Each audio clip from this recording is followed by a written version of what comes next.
It's oftentimes easy to be like rather hard on yourself. And so I think one of the things I would tell myself before that is just maybe more of a reminder than anything else that like, hey, this is a completely new chapter, which you figure out very quickly the minute the first kid is born, but that there's going to be a lot that goes on. And like, really, you're here to kind of really do your best. And you're here to kind of be a model and don't worry about the little pieces. Welcome to Startup Dad, the podcast where we dive deep into the lives of dads who are also leaders in the world of startups and business. I'm your host, Adam Fishman. In today's conversation, I sat down with Ryan Bozarth. Ryan is the co-founder and CEO of Dakota, a business bank powered by crypto. He was the CEO of Coinbase Custody, a product manager at AirBnB, and a general manager at Square.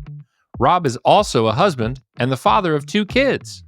In our conversation today, we spoke about using work as a way to teach your kids about important subjects, like hard work, discipline, and staying true to yourself and your values. We also talked about calendar blocking and other methods that he employs to be intentional about his time and how he spends it. I got his take on the future of finance for kids, how he and his wife find time for each other, and some frameworks and guardrails for parenting that he's learned. I hope you enjoyed today's conversation with Ryan Bozarth. I would like to welcome Ryan Bozarth to the Startup Dad podcast. Ryan, it is a pleasure having you here with me today. Thanks for joining us. Thanks, Adam. It's great to be here. And I also actually wanted to give a quick shout out to Will Rockland, who introduced the two of us. You and Will go way back to your early fintech days working at Square. Yeah, that's right. We worked together about 10 years ago. All right. Well, let's get into what you're doing now and kind of what brought you to today. So, as you know, this is a podcast where I mostly talk about parenting and talk to dads, but I do like to understand people's professional background because it's highly relevant to this conversation, especially yours. So tell me a little bit about your professional background and then your company, Dakota, that you have founded. Yeah, well, Dakota is a company we've worked on the last 2 years. It is a crypto-powered neobank. What that means is that we offer folks, particularly businesses, a global business bank account where they can accept US dollars, send out US dollars, earn yield, all the typical facets and functionality of a traditional bank account. But the biggest difference is that we hold everything as a US Treasury-backed stablecoin.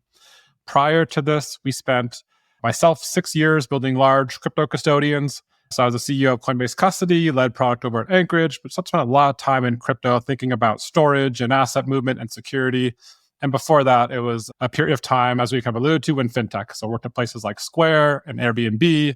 And really, in many ways, Dakota is a combination of that experience. If you take a lot of what's happening at the user experience, the bank partnership is really kind of building off what we saw and built in places like Square, and a lot of the crypto pieces coming straight from the custodian experience that we have as a team. Very, very cool. So if I were to use Dakota, would it feel just like a regular online banking experience? Or does it feel like I'm doing something with cryptocurrency? Yeah, so it feels like a traditional neobank or fintech. So you're going to log in, you're going to see different accounts, such as a checking account, a savings account. They'll each have their own routing and account numbers, but you'll also be able to do crypto things as well if you like. And so each account will, in addition to having those routing account numbers, will have segregated on-chain addresses, which just means that you have your own crypto address that doesn't commingle your funds with anybody else and allows you to do more crypto native functionality if you're someone like that who needs that area of functionality.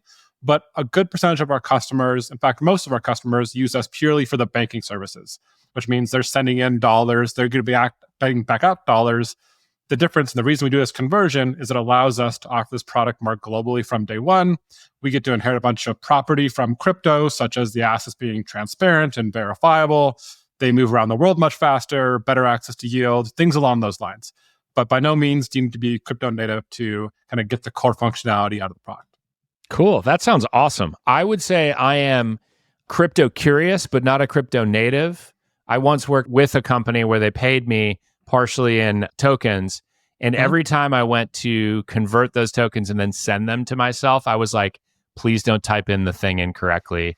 It will go and disappear and I will lose all this money. And so every time I held my breath when I pressed the submit button. Thankfully, it worked every time. So, Yeah. I did use Coinbase in that whole experience. So thank you for building a great product over there too. It was awesome. I'm going to jump right in and ask you about finance and kids. Yeah. So you have two kids. We're going to get into that a little bit more. They're pretty young. So you probably don't talk to them a ton about cryptocurrency, I would imagine. But maybe we'll get into that later. But I wanted to ask you, given that you're a fairly Web3 native user, very much more crypto curious than I am, crypto expert, I guess I could say. What do you think the future of finance is going to look like for our kids? Are they going to be transacting in dollars and cents, or are they going to be moving bits and atoms around and doing all this stuff in new types of currency? I definitely think that if we go out that far, so my kids are young, so if we go out, 15, 20 years, there's definitely a world in which we're living in I'll call it like multi-currency, and that's going to span both what we think of today as kind of traditional fiat currency, such as a US dollar, euros, British pounds. But I think we'll also include other assets that we today kind of think of at our conceptually cryptocurrencies. So notably things like Bitcoin and Ethereum and the like. I think that a lot of our actual transactions will be much faster. A lot of the crypto rails will be used much more. So that means even if you are interacting with US dollars, for example, as opposed to, a Bitcoin, you might be moving a dollar from your mobile application to another mobile application over there. And there'll no longer be these kind of walled gardens of what we have today with traditional fintechs. So whether you're using something like a Venmo or a Cash App, which works phenomenally well within that environment, I think we'll be in a world in which you're able to rely on the underlying kind of crypto infrastructure to send these things to individuals outside of those applications, to whole new applications, but you'll still get all those same properties of it being kind of instant, global, and free in many cases, because you're able to rely on this new set of technology and infrastructure. That's awesome. Instant, global, and free. You're speaking my language. I feel like, I use Venmo, and then whenever I go to cash out with Venmo, it's like, would you like to wait 1 to 3 days, or do you want your money now? And of course, I want my money now, but it's not free. So, I always choose the 1 to 3 days. I never need it quite that urgently. But imagine if that didn't cost us any money. That'd be amazing. Very excited for that future. I imagine you are too, given that it's your livelihood. Very much so. I think one other thing that we'll see is just that we'll have, a lot more control and freedom over the assets, which will be really fun. I think that retaining ownership will be a key theme over the next 10 to 15 years here, that historically we typically haven't had the access to tools. And as those user experiences get better, and as you mentioned, kind of today, it is rather rough at times when you have to kind of code in these numbers and letters and you're worried about going to the wrong place. But I think there'll be, over that time horizon, far better improvements there. And that'll allow people to, at least when they want to, be able to retain a portion of their assets, retain ownership over those assets, which I think will be very compelling for the next generation. So obviously finance was very different when you were a kid.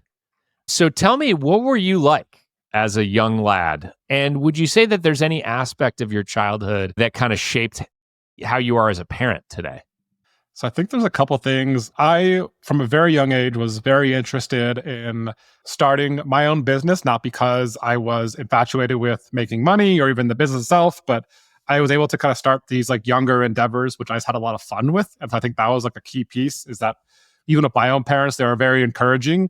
We sold t-shirts out of the back of my car as one project, and we'll even call it company in high school. And the funnest part of that was going to get t-shirts made with a silkscreen and get decided on the designs, and going through and talking to people as a 15-year-old about distribution and all those pieces, and doing it with which was your best friends in high school. And so a lot of those pieces at an early age, I think, ended up being a lot of the ways of which have kind of been my interest as an adult. So I think about those influences as a kid. I think my parents were very encouraging around what we today consider projects, not real companies in the sense of balance sheets and making money and all that, but just be able to explore and find things that you like and be able to do it with people that you enjoy spending time with. And if it becomes something great, if not, then it was a unwind of a project. I also think that as a kid, we had a lot of opportunity to kind of learn through a number of ways, kind of the value of money. I think we all at that age had kind of experiences within our own families around what that might have meant. Within my own, we had, weekly allowances and things like that. And so you were always kind of understanding how you wanted to spend that allowance. If you wanted something, you had to save up for it and go through that experience as a kid. I think has been really helpful as an adult, and something that I hope to pass on to my kids as well. Awesome. So let's talk about your kids and your family. You have a partner, you have two kids. How did you and your partner meet each other? We lived in San Francisco at the time. We met actually working together. So we were working at Square on a couple different teams. And so got a chance to meet her there. We've been together now for come up for 11 years now. And we have two kids. We have one that is just turned 4 and another is 2.5. One boy, one girl. Our girl's the older one. And so we got a chance to spend close to a decade in San Francisco together. And now we live in Colorado. Man, it all comes back to Square between Will and now your wife. There's a lot of connections happening from Square. Sounds like a great company to meet friends and spouses. 100%. Tell me about what your wife, I think her name is Carrie, what she does for work. So Carrie is a product designer by trade. So we met at Square when she's a product designer, and she still does that today. Today, she freelances and works for a number of tech startups. Two working household. I guess one of the things we didn't cover is that you technically have a third kid, and that is your company. Many people, many founders have described their startup as their third child. And oftentimes that third child requires a lot more time and attention even than the first two. What was the decision like for you and your wife to start a family, especially considering you both work outside the home, have, startup careers, you're now founding a company. There's a lot going on there. Some people might say, oh, too busy, you can't do it. But what was that decision like for you two? It was something that was really important to us. And in fairness, we had started the company after the kids were born, but at the time we were working at some tech employers in San Francisco. So in the city, we felt it was the right time. We both grew up in households where we had another sibling and we were close in age, and we kind of had very fond memories of growing up and effectively having like a friend or a buddy with you. And especially as someone myself who moved around as a kid, it was really nice to know that in my case, my younger sister was always there and she was effectively your first friend wherever you moved. And so I think a lot of that background really got us kind of excited about having kids when we did, and having two of them rather close together. You mentioned that both of your kids were already born when you went back to start Dakota. And so I'm curious, was that a discussion when you were thinking about taking the plunge to start this company and you got these two young kids at home and a partner who works as well? Like, how did you navigate that discussion? Yeah, it's 100% a discussion and a factor. I think any parent will tell you the same, where you have to really think about, what you're doing for the family, if it's the right time. And I'll tell you a couple of the pieces that we kind of discussed. I'll say one, for myself personally, I wanted our kids to basically see their dad as someone who worked hard. I still wanted to be present and in their lives, but I didn't want to see them someone who necessarily had just a job that they went to and they kind of didn't really enjoy it, but it was something they did no matter what. And so there was a capacity for basically to say, yes, this will be more work. This will, being very honest, require more hours than some of the jobs we had previously. It should and it will. But there's also a kind of thing that can be a more teachable area where it says, hey, like you should do things that you really matter to you. You should follow those dreams if you really care about them. You should put in the hours when you need to and if you need to. And so for us, a lot of discussion revolved around us as parents, what we wanted to instill in our kids, but also practically as a family, what we wanted to do. And so it was also a moment where, in this case, Carrie, my wife, could take some part-time work and kind of dial back some of the full-time work she had been doing up to that point. And we as a family could kind of, find that balance together as a unit. Yeah. I've talked to some parents on this who have talked to me about the concept of when you have two parents and they both work, oftentimes somebody needs to have the greedy career and somebody needs to have the slightly less greedy career. And that can switch over time. Everything is a season. But it sounds like that decision was, well, maybe Carrie's going to have the slightly less greedy career right now while I'm doing the thing that's all consuming and, building this company.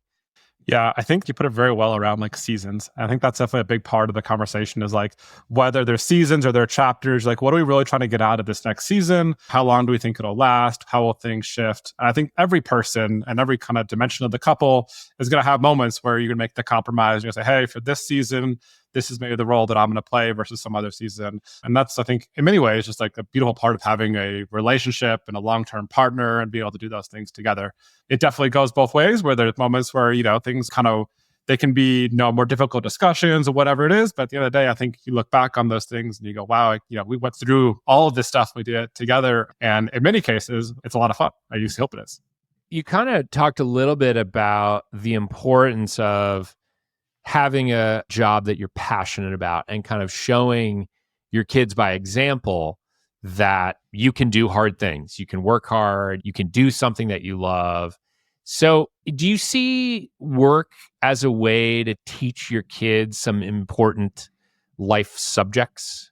Yeah, I think that's one dimension. And it definitely is like a big part of it. I think one area is that we do spend a lot of our time working. And so it's actually incredibly important for yourself as an individual to find meaning in that and do that work that is most compelling to you, but also for your kids. Like they will likely spend a lot of time in their life as well, kind of working through a career of sorts. And like that needs to be something that they really care about and something that they feel passionate about. And it'll be different for everyone. But I think having those kind of common threads are really nice. And so something that is something that you personally feel meaning or passion behind is like one of those areas. For myself, I'd say like I think working hard is incredibly important no matter what the work is. And those areas I think are really nice to be able to instill in your kids. And as you alluded to, I think it's really hard to be able to do it aside from just showing yourself. I think as a parent, it's very easy to kind of tell your kids one thing, but really what they're going to pick up on 100 out of 100 times is going to be what you do and how you act, as opposed to what you say. And so when it comes to work, I think that's one way in which you kind of instill some of those lessons to them. Not to say that there's not a bunch of other parts of your life in which you can instill those same lessons, but it is one channel or one avenue to do it. I love that. Speaking of telling your kids things and not having it be super successful, have you ever tried to explain to your kids what dad does for work? Let me just add to it. I think there's a good chance that most adults wouldn't understand what it is that you do for work. I'm wondering if you've ever brought it down to the level of like a 4-year-old and a 2.5-year-old. So in full transparency, I have not, and not in terms of like the content of the work itself. What oftentimes we talked about is that, dad works with certain people and they'll come to the house and they'll meet them. And so like, that's been a really nice way of them kind of understanding more of what I do. They'll definitely kind of come up and sit on my lap here at the computer and look at the computer screen, and they can understand that there's something to do with this computer. But in terms of, dad works at a crypto-powered neobank, we haven't approached that yet, maybe in a couple of years. In a few more years, you'll get into the real nitty-gritty of the job. But right now, exactly. It's just dad has this job. He works hard. He talks to people on a computer screen. Yeah, that sounds great. I think that's probably the right level of information to give to the kids. So I'm curious, how do you, as a busy founder and a busy dad, remain really intentional about your time and what you do with it? That's a great question. So I personally have found that a lot of what works well for me is having a program or a structure to it. And so you mentioned it being intentional. For the way that I found my week to work best is that I carve out time for different things, but it's all effectively kind of carved out. And so as an example, I'll carve out time to spend with my family every single day. I'll also carve out time that says, hey, these are work hours. I need to be in front of a computer and working, time for your own health, time to have more social activities. But I found that, especially because, with the family, running a company, time is very scarce, that like the best way to be able to manage your time is to be able to kind of be very intentional about it. And so I'll be the first to admit it's not perfect. I found several kind of evolutions of trying to improve it, but try to look at my week and say, okay, great. Here's the kind of like working hours. Here's the family time. Here's the health time and whatever else might come into the fold. And also just being very, you didn't mention seasons, I'll go back to seasons, like just very kind of frank and honest with yourself about this is a season where there might not be a lot of extra time for hobbies or extracurricular activities. That doesn't mean that's never coming back again, but for this next season or this next chapter, it might not be something where I am, riding my motorcycle on the weekends or spending a lot of time on the mountain and things like that. But those things will also kind of come and go. Yeah. If I could also recommend, if you do ride a motorcycle, now that you have young kids, I highly recommend life insurance. So definitely get that. Maybe some disability insurance too, just in case. So do you and your wife do like calendar blocking? Do you sit down every week and kind of look at the upcoming week, or do you try to make it consistent from week to week? What's the system or maybe lack of a system that you found works best for you and your family? I found that it's really helpful to have like counter blocking is an example of like a baseline set up. And we all know kind of life comes up and that doesn't work perfectly. But I think of having like a kind of shared understanding of like, hey, I try to work out in the mornings and we all kind of know when you or your partner wakes up and things like that. And this is the kind of typical work day. It looks like this, which means like we spend this family time together, before they go to school or when they come home and things along those lines. But of course, things will come up and you'll have a late meeting, an early meeting. You'll miss days of going to the gym or working out, but you kind of have this like built-in kind of baseline that you can go off of. And so it's found it really helpful to have that kind of shared, almost like consciousness, if you will. Say, hey, like this is kind of what we know what the week's gonna look like for us as a family, but we also know that things change and that we'll have to meet with teams in different time zones, or we'll have to make adjustments because, when the kids get sick or whatever it might be that comes up, that tends to kind of throw a wrench at things. And this is just part of the life right now and trying to embrace that as much as you can. Yeah, a surprising number of times I've had to reschedule these podcast interviews because a dad's kid has gotten sick. And I'm like, and they are really apologetic. And I'm like, hey, it's a podcast where I talk to people with kids. I have kids. I know what this is like. Kids get sick a lot. So totally understand. I wanted to ask you too, because schedules can be all over the place and things are often, surprising. What's some of the most surprising things that you've discovered as a dad? I think one of the ones that come to mind is just that I think people talk a lot about patience as a parent and like kind of learning to be patient. I definitely think that's something that my kids have taught me. And I actually feel like that has been actually a learning experience for myself.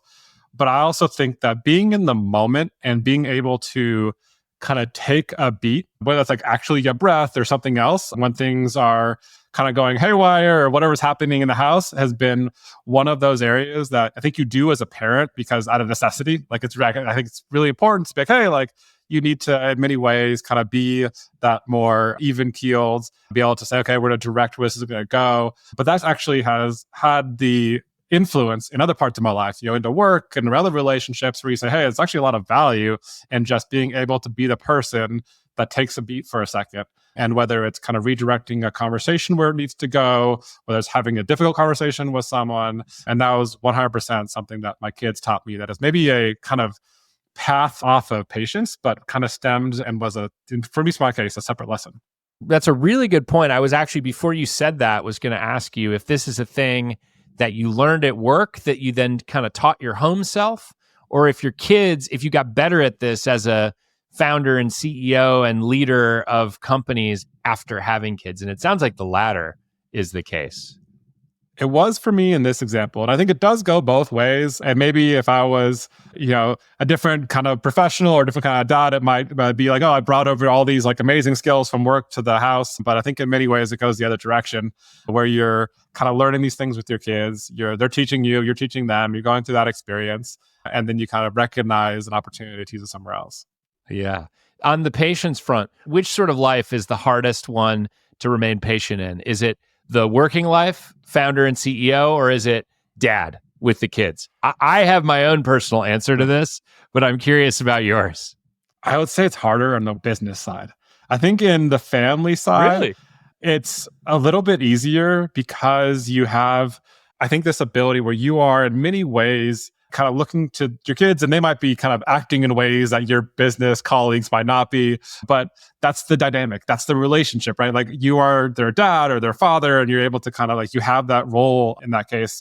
Whereas I feel sometimes in the business setting and things are kind of going in a direction, there's a different set of kind of expectations around us as a company, the culture that we have and want to instill. And so in many cases, I have found those to say, hey, like, while still being patient and having that same capacity for things like empathy in that environment, it's a little bit easier to say, hey, like there's a way of doing things, the culture that we instill here. And so we're going to direct people back to that kind of baseline for us as a company in a way that you might have a more flexibility with your family. Oh, that's really good and surprising to me. I personally find it a little bit harder on the home front, but that's me. It shows you that every dad is different. So I wanted to ask you about advice. So let's say that you are rewinding the clock, 4 years and a couple months, right before you're going to have your first kid. You bump into younger Ryan, fresh out of the time machine, and you've got to dispense some advice to younger Ryan. What advice would you give the younger version of yourself? I think the number one thing is that I think as a parent, especially as a parent that has young kids, it's oftentimes easy to be like rather hard on yourself. And so I think one of the things I would tell myself before that is just maybe more of a reminder than anything else that like, hey, this is a completely new chapter, which you figure out very quickly the minute the first kid is born, but that there's going to be a lot that goes on. And like, really, you're here to kind of really do your best and you're here to kind of be a model and don't worry about the little pieces. I think in the moment, it's very easy to look at something that happened, a kind of moment that didn't go well or whatever it was, and kind of be rather hard on yourself. And it's not that we shouldn't improve and get better at those things. I think we should. But I feel like if I could distill one thing on myself, kind of, or having kids would be like, those are going to happen. Like kids is going to be like this whole new chapter. You'll have ups, you'll have downs. You're going to go through it all as you might expect. But just don't forget that, you're going to do your best and don't be too hard on yourself when you mess up, because everybody does. You talk to other dads and we all go through this together in many ways. And it's very easy to, I think, commiserate with other parents, just whether it's at a park or a party or something else. But in that moment, I think it's easy to be hard on yourself. So to be a little more forgiving would be the one. I love that. Be a little easier on yourself when it comes to being a dad. I'm curious if you got a lot of advice dispensed at you when you were starting the journey. And as many parents get, there's a lot of opinions when it comes to raising kids. So I'm curious if on the other side of this, you would go back in time and tell yourself, here's some advice you should just ignore that someone's going to give you. I will say, I think we were rather good about kind of letting it roll off our backs and kind of hearing what needs to be heard, but not necessarily taking too much stock in one person. And so I think that's actually was for us a kind of healthy way to go about it in terms of kind of on to the next person and presenting that advice. I think it's incredibly difficult because you can, I think, do things that are very tactical and say, hey, here's a crib that worked really well for us. Here's a toy that the kids absolutely loved, or something that is like very specific. And those can be really nice way of kind of showing you care. But when it comes to the advice, those are the things that people need or what they're looking for. I think it's much more on the emotional side. And those things are incredibly hard to port from, whether it's one relationship to another, whether it's with you and your partner or with the individual and their kids, maybe they're newborn in this example. So I don't know if I would have too much to be able to offer in that capacity. I think having the kind of ability to be a little more forgiving to come back to that idea is like one of those. I also think being able to find time for you and your partner together is incredibly important, especially when the kind of kids are young and, they're not sleeping and things are hectic. It's making time for yourself and time for you and your partner is incredibly important. But it really kind of comes around to those areas of like self-care that I feel like people will tend to fall back on. So it's like, take time for yourself, be healthy, do all those things, be present with your kids. It's all going to be the advice that I think most people will hear 100+ times going into it. And so it won't be anything that's revolutionary. But I will say in some capacity, it does help to kind of hear those things over and over again, because that's the stuff that ends up sticking. Yeah. And so that's the only advice I think that I would have. I think that that's great, because especially what you mentioned about hearing things 100 times to internalize them. They say repetition is the mother of studies. So oftentimes like one person says something, you're like, okay, that's interesting. And then if you hear it from several more, you're like, okay, maybe there's something really here. That's why I do this pod, right? Sometimes we get a lot of the same themes, but that's totally okay. We're normalizing it. Question, I wanted to go back actually, because you just mentioned the importance of carving out one-on-one time with your wife, your partner. And you mentioned, obviously doing kind of blocking with the calendar and things like that. Do you and your wife have any kind of rituals or ways that you prioritize time to spend with each other? 100%. Speaking of like time blocking, we have like a standing date night, as I think some couples will. So we have our standing date night is on Thursdays. That's our night together. And so one Thursday, we'll often stay in and we might do something like cook a meal together, which will be nice. We have a glass of wine and just enjoy each other's company and put on some music. And then one Thursday, we might go out to dinner. And so that kind of means that we kind of go out for a date night every, let's say, 2 weeks or so.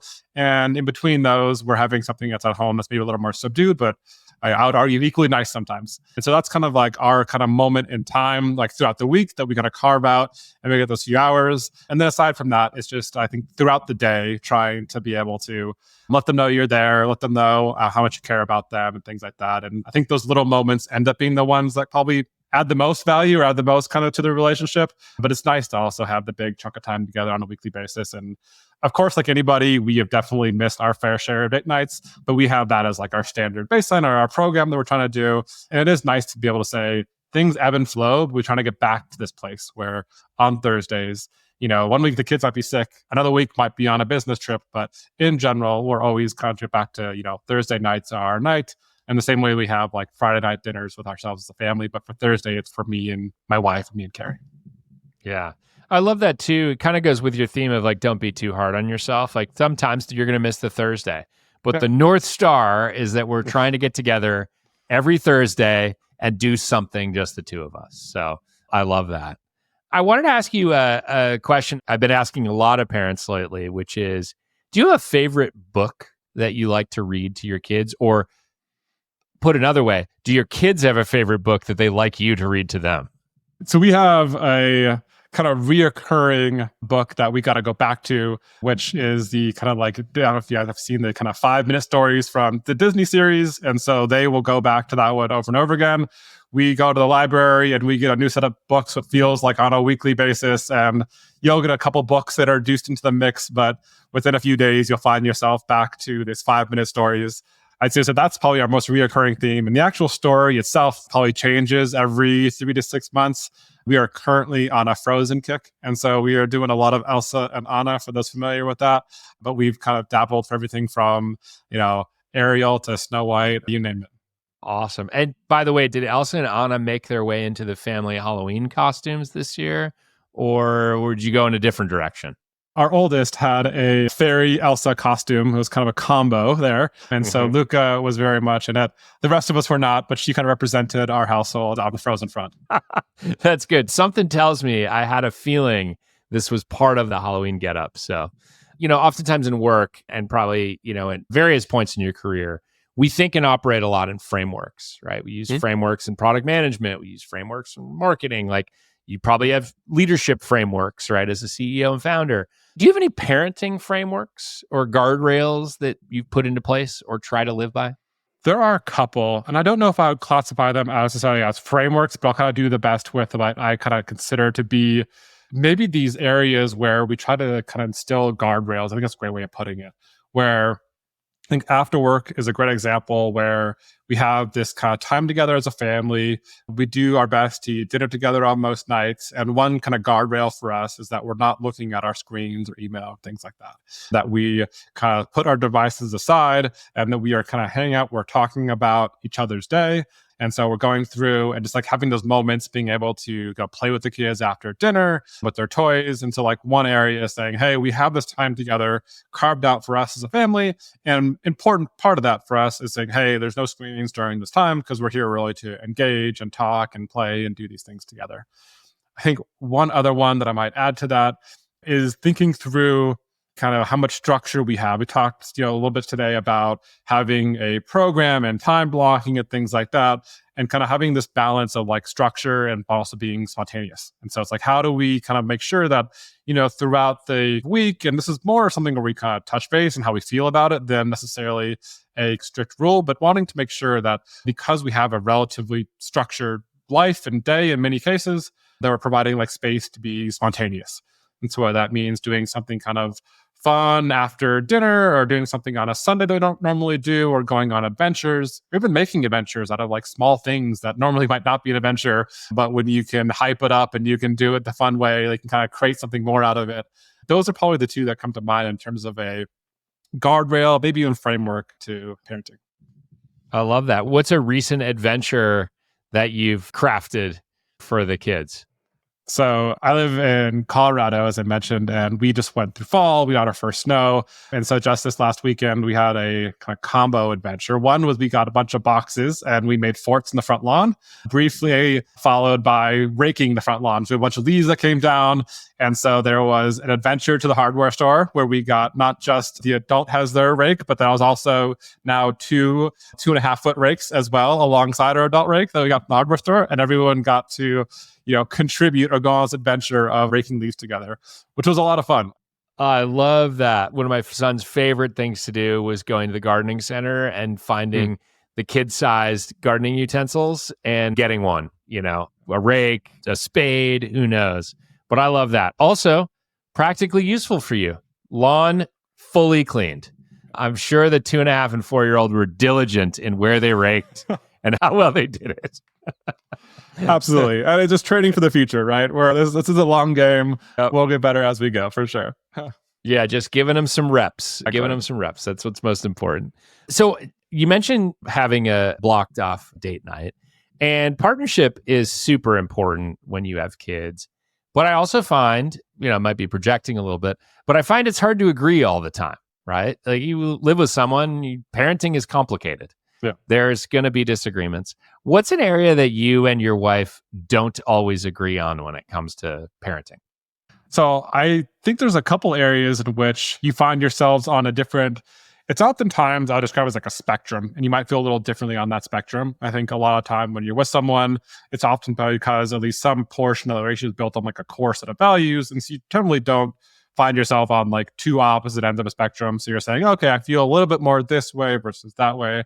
I think one dimension of that will just be like, hey, how good do you feel about the kids being able to kind of play, on their own when maybe they're a little bit younger, and like how close do we need to be in that room on that same floor or whatever it might be. I think that's like one dimension that we've worked on. Like sometimes I think that they can, play together on the same floor and we'll come back and check in on them, but like we'll kind of find a middle ground there and say, hey, maybe one of us is listening more intently to what's happening upstairs than the other. But you're kind of on that spectrum. And you're like, okay, I feel more comfortable, and they might not feel as much. One other area that we've kind of talked a little bit about is going to be something like your screen time. Like there's definitely kind of value in kind of the educational aspect of technology, especially as they get older. And quite candidly, this doesn't really come up today in terms of like our kids and what they spend their time on. But we've definitely talked a lot about like, hey, like as we kind of see them getting older, like how do we want to incorporate technology? Do you want to do it through this dimension? And there's definitely some difference there in terms of how we could do it and how each of us feel about it, and things that are, I think, important for them to get out of that exposure. And so maybe those two are the kind of ones that come to mind, at least at the moment. Yeah, given that you both work and have worked in technology, what has that conversation been like about the relationship that you want your kids to have with technology as they get older? This is the thing that pays both of your paychecks. Yeah. So, yeah, I'm curious about that. I think it's an incredibly important tool, and used the right way. I think of it just in terms of like education, the fact that they can get exposure to arguably the best teachers in the world will have, classes that are free and online and effectively like piped into your house is just no short of a modern miracle in some ways. And so I think there's this component that says like, hey, like there is all this that comes from that. I think there's also the recognition that there's a lot of other, just whether it's like risks or other things that come along with that much power and having the tools in your hand. Everything, I think, from spending, what a parent might describe as like too much time with that technology, and say, hey, do I really want them in front of a screen for, multiple hours a day or whatever it might be, when they could be doing other things, engaging, socializing, playing outside, etc. Once even online, the behavior that's happening online, there is the kind of like, what are you actually engaging with? What kind of content are you looking at? Like all of those components of it as well.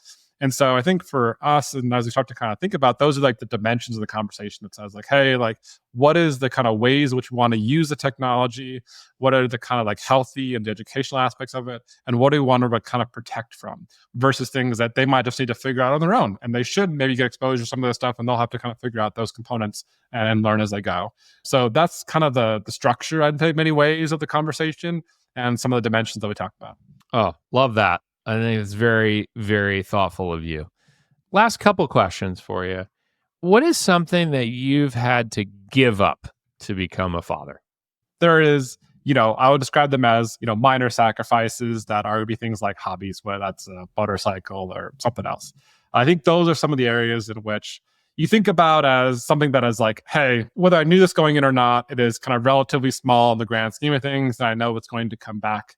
I think there are other sacrifices that are like quite a bit different, I guess I say. And like one capacity of those is I think you have, in many ways, as a parent and as a father, kind of a sacrifice that is like there is no longer a world in which like you are the only person in it. Even if you had a partner, I think there's a certain amount of responsibility.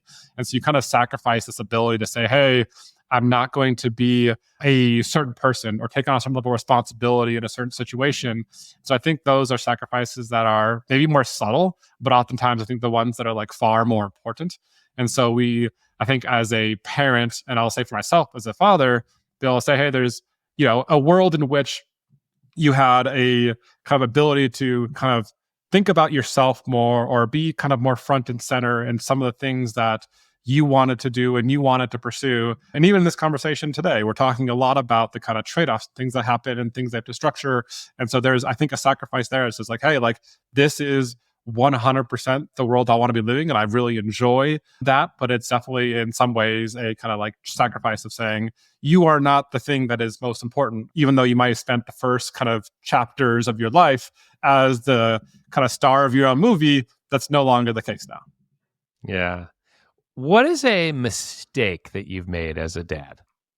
I think one mistake I've had is when our kids were younger, tried to, I think, truly compartmentalize everything and say back to the program and the structure and say, hey, this is work over here. These are the kids over there, or the family life is over here. And I think for me, it didn't quite work the way that I wanted to. It felt like it was like on or off switch that was like really hard to manage. And so now I still have that structured time, but I think it's much more fun to be able to have this kind of almost like a spectrum where I think it's great to be able to have the kids kind of run in here and jump. I'll be on a call with the team, and there's nothing better than having someone kind of jump in your lap and have them here. And it doesn't happen often, but when it does, it's like one of those moments where it doesn't have to be like, hey, like this is work time. This only can be work time. It's like, yeah, you can actually do both. You can take a call in your headphones and be on audio and be able to help with the kids and things like that. And the same goes for the converse. And so being able to say, hey, when I'm with the kids, once in a while, I gotta be like, hey guys, I'm on the call real fast. I'll be right back. And be able to be a little more flexible with that was traditionally kind of rather strict, I think, compartmentalizing all those things. So that's been one kind of big learning lesson as we go, and I'm sure there'll be more. Yeah, that's a really good one. This idea that, things kind of bleed into each other. And if you're too rigid, it could create problems for you, right? You have to be a little bit more flexible there, kind of go with the flow. And you can do both. Very good. Very good. Last question for you before our lightning round. How can people follow along or be helpful to you in your journey? People want to follow along, they can check us out, dakota.xyz. That's probably the best place to get more of understanding what we do. Otherwise, if you would love to connect, I'm on LinkedIn and Twitter. You can find me in both those forums. Always happy to have those conversations. And in terms of just helping, I just really enjoy being able to have the conversations with folks about really what they are kind of looking for in products like this. And oftentimes we'll treat them as just a way to talk shop. And if we can learn something about how we can serve our customers, all that much better. Awesome. I will point people to all of those places when we release this episode. So thank you for sharing those. Now it is time for lightning round. I assume that you are as ready as anyone ever is for lightning round. So we're just going to jump into it. I ask you a question and you tell me the first thing that comes to mind. It's a judgment-free zone. We move on to the next question. Here we go. What is the most indispensable parenting product that you have ever purchased for your household? There was one that we got when the kids were young. I think it's called a shusher, but it is white and orange. You can hang it on the crib. It makes a shushing noise. And so when you have done all the shushing that you can possibly do, you can let someone else take over for a little bit. That, for both kids, has been an absolute lifesaver. I am familiar with this product. We had one as well. What is the most useless parenting product that you've ever purchased? Any baby onesies or baby clothes that assume that the kids are going to lie flat and be able to like have some kind of like buttons on their back. Like I don't understand any onesie that has buttons on the back where you have to like put them like I don't know if their kids may face down. Like all of those clothing articles that make absolutely no sense for anyone who's actually a parent is like, I don't know how you'd position your kid in a way to put this on. Or any onesie that is expensive or costs any kind of money because they're going to go through it in weeks. Okay. What does the ideal day look like with your kids? I love having breakfast with the kids in the morning. And so getting them up, we get to hang out, may play a little bit, but then making them breakfast. And so doing something with like eggs and toast and stuff like that's always fun, making it together. I know their vote will be pancakes. So also pancakes get in the mix there. I think it's really fun to take them on errands. We do go to a park and have some fun as well. But a lot of those days have just been a mix of being able to say, hey, let's go do something fun. But also, we might have to go going back to the hardware store example with the rakes, like let's go to the hardware store and go grab something and like go into those activities as well with them. And then, if we're going to do something extra special, it'd be going out to a kind of farm or kind of outdoor space where they can go kind of get exposure to the animals or the food and things like that are always a really good time. And then maybe wrap it up with dinner and hanging out and playing and maybe watch a little bit of a show or something like that. That sounds like a lovely day. I would like that day today.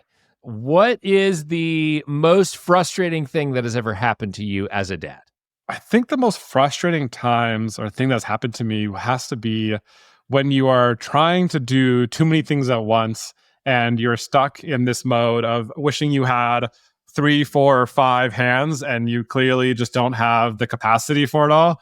And I've often found those times are the ones where you need to either A, admit defeat, or B, just be like, hey, I have 2 hands. These are the 2 things that we're doing right now, and everything else can happen later. And that's happened, unfortunately, kind of more times than I can count. So I don't have an exact example for you, but there's been a number of them this month, let alone this last couple of years. Okay. What is your go-to dad wardrobe? Hoodie, a t-shirt, jeans, and house slippers you can't go wrong with that.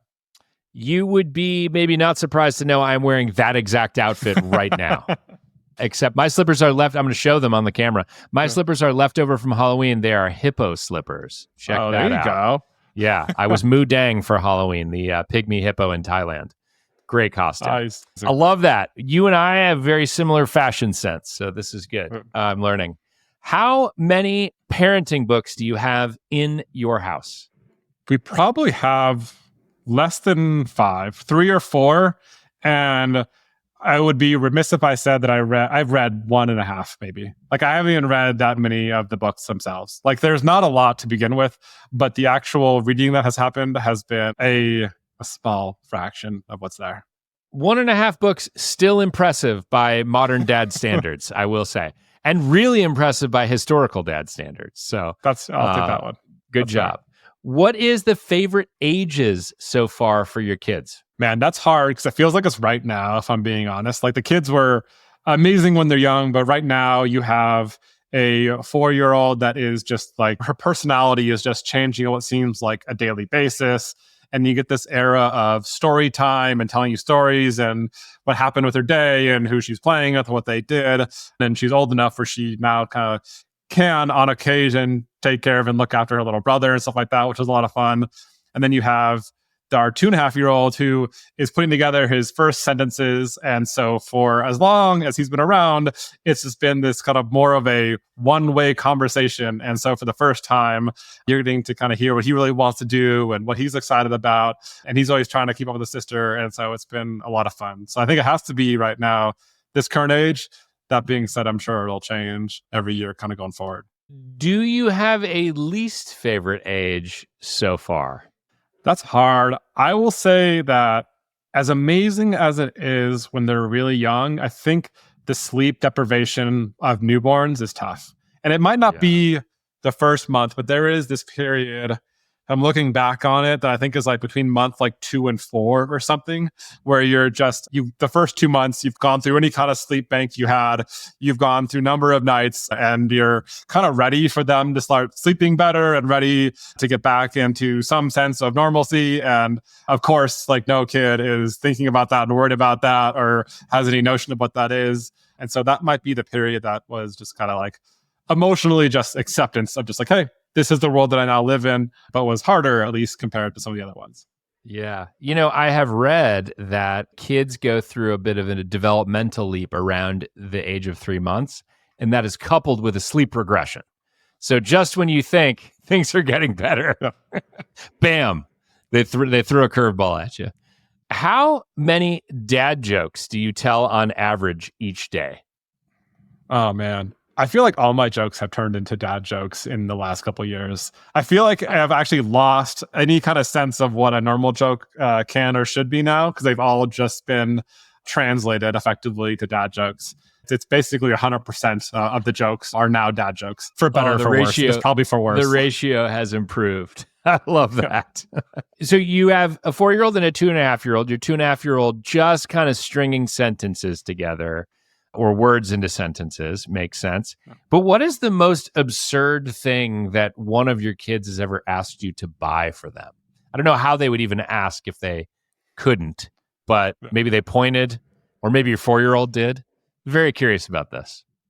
Yeah, I think that our youngest one, there's probably just, we haven't quite gotten there yet, but I'll take our Luke, our oldest. We've definitely been to, I'll go back to the hardware store. You go to places like a hardware store and they look at something that is just effectively a large piece of machinery or something like that. And they're like, oh yeah, like that looks great. And you're like, well, that's not what that's for. I'm not sure you're really going to enjoy that. But to them, it's just something big and it's going to be bright and it's going to looks like it's fun. It might even be loud if they're turned on. And that's something that they're like automatically, gravitated toward or geared towards. So I think for the older one, it's going to be something along those lines. We are kind of going to a shop like a hardware store and they're just like, hey, I'm pumped on that, giant mower or blower or something else that has just absolutely no need for whatsoever. Awesome. What was the most, or what has been the most difficult kids TV show that you've ever had to sit through? I'll say they've gotten a lot better than when I remember being as a kid. I feel like there was generations where I always heard like the older parents that would be like, oh my God, these shows are bad. I'll say that so far, what we've seen, I've actually been really impressed by. And I'm sure that at some point this will wear through and I'll apply an answer. But for right now, I feel like a lot of the stuff we've seen, let's go back to Disney, go back to even Pixar, a lot of those are surprisingly good for the adults as well. And so I think we've done a lot more of those style kind of like movies and setups. I will say like Paw Patrol does get old after a while, but in general, I've been actually very impressed with a lot of the movies that are on today. All right. What is your favorite kids movie? Ooh. I mean, I feel like I have to say Frozen right now. I feel like with the recent, between the book and Halloween and everything else, I'd be at a loss, but I'd say Frozen. And it is quite good, so I'll go with Frozen. Now, Frozen 1, Frozen 2, which one? Where are we leaning here? I would stick with the original, or the Frozen one. We got to go with the classic. Okay, all right. What is the worst experience that you've ever had assembling a kid's toy or a piece of children's furniture? Oh, man. I think the one that comes to mind when you say that, and there's been a few, that is really the crib of our firstborn. So I think as a dad, building the crib for the first time, you feel like a certain amount of excitement, but also anxiety of just like, I have to do this right. And I think that there's those moments where even something very kind of small or takes a bit longer than you might initially think carries a lot more weight. But then as you go through and you end up building more and more things, I think you learn that not only is there not the same kind of just weight that goes with it in terms of like where they're going to sleep, but it's also just a space going back to being a little more forgiving of like, yep, this is kind of how these things work. Not everything is going to be kind of well made, or they might not give you every single piece that you think that they should, or that the toy or the thing requires, but it's okay. And so for me, I think if I look back, it's really that first big item for a bunch of reasons. But for us, that was the crib of our daughter. How long can a piece of food sit on the floor in your house and you will still eat it? I'll say we generally live by somewhere between the 5 and 10-second rule in this house, which is like, I think, totally fair game for everybody.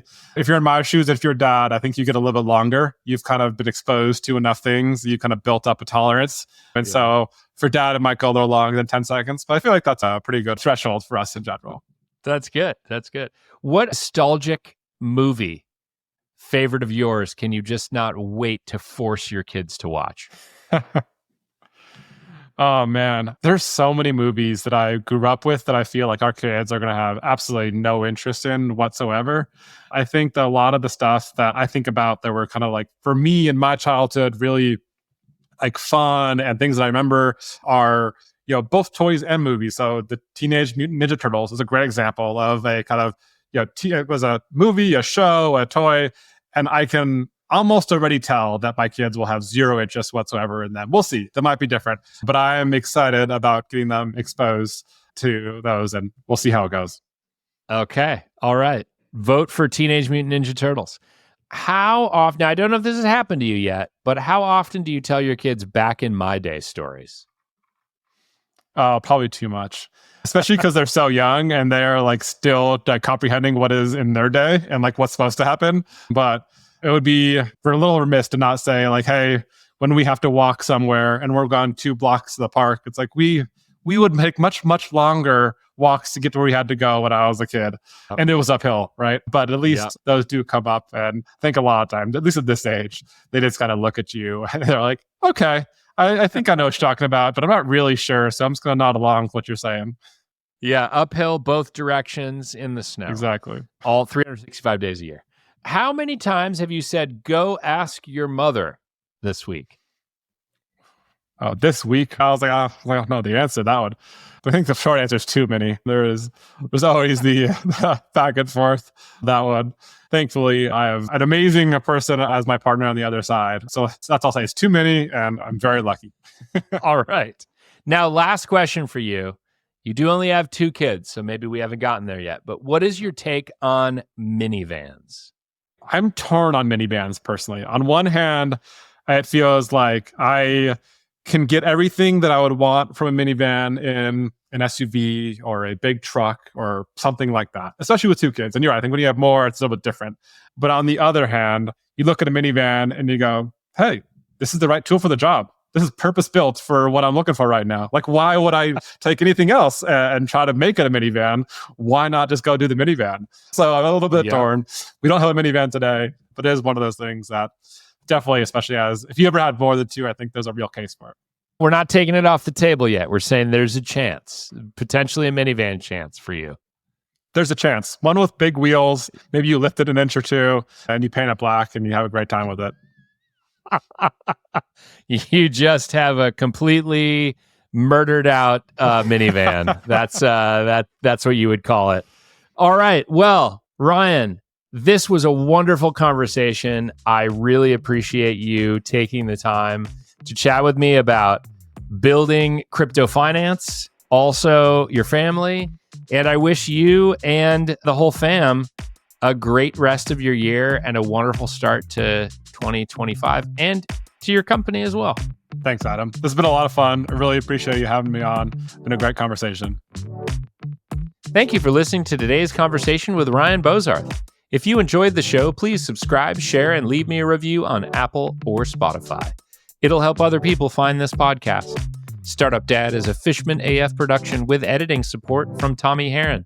You can join a community of over 11,000 subscribers and stay up to date on my thoughts on growth, product, and parenting by subscribing to the Fishman AF newsletter at www.fishmanafnewsletter.com. Thanks for listening, and see you next week.